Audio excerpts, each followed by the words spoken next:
Hey there, friends. Thanks for checking in. I'm with Vincent Jackson once again. Thanks for joining me. Not a problem. Thanks for having me. Yeah, the topic that I want to talk about is when you're in a situation where maybe two guys or so kind of step up on you in an aggressive manner. You're armed. They are not presenting a weapon, but yet is that the time to pull your gun?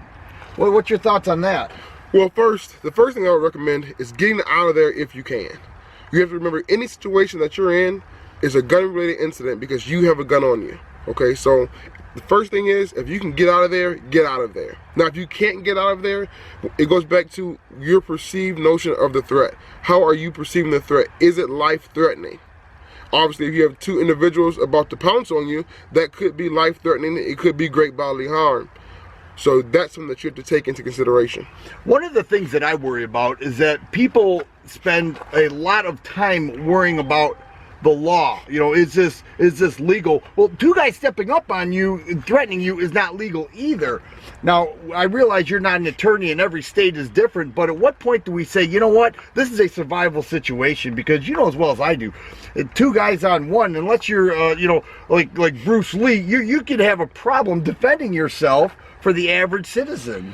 Definitely you got a problem defending yourself. You got your problem defending yourself against one person, let alone two people. Yeah. So with that, it goes back to your perceived notion of the threat. No one can tell you how to feel. No one can tell you, oh, you shouldn't have felt threatened. You shouldn't have been in fear for your life. Now, as far as the law is concerned, my defense attorney usually tells me that if the law was black and white, she wouldn't have a job. Okay. So what that means, the law is a lot of gray areas with the law. So you have to do what you think is best. I tell you what I think is best. If two guys step up on and they are going to attack, you've got 10 feet. I say you draw your gun, because if they get the first blows in on you, it could be over. We're not talking about robbery here. We're talking about serious injury. If you're going to get seriously injured, you believe you are, going for your gun is not a bad idea. It's not a bad option. It's not off the table. If you're kind of hesitant about that and you don't want to pull it out because you think it may not be that bad at first, even reaching for your gun, canning to the side and just kind of even reaching and getting your hand on it, that's a well-known sign for I have a gun, get away, get back.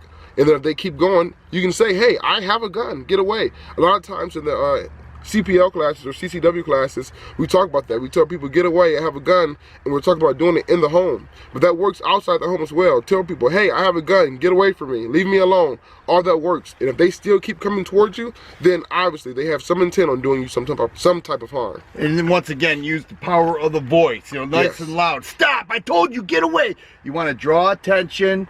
Definitely. And most of the time, if people have evil intent, the attention is the last thing they want. Exactly. Okay. Exactly. Now, one of the things I want to ask you about is there are many people who have said to me, if I pull my gun, I'm shooting it. My mind is made up. If I have to pull, I'm firing.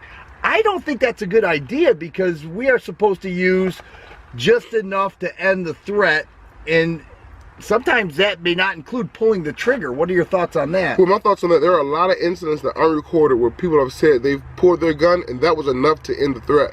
Now, you can't say if I pull my gun then I'm going to shoot no matter what, because if you pull your gun and they start retreating and you shoot them in the back, guess who's going to jail?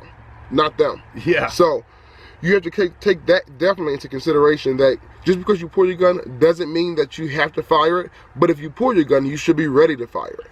That's a great way to say it. You know, it's not black and white where they say, you know what, I pull my gun, I'm firing, and that's that. There's a lot more. If you pull your gun and they turn around and walk away and you're able to get out of there, that's a successful self-defense situation that you prevailed.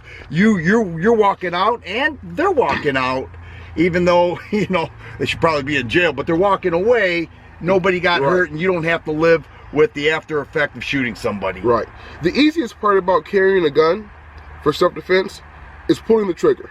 That's the easy part. The hard part is the decisions that you make before that. The things that you have to think about, the things you have to consider. Those are the tough decisions. Those are the tough things when it comes to carrying a gun.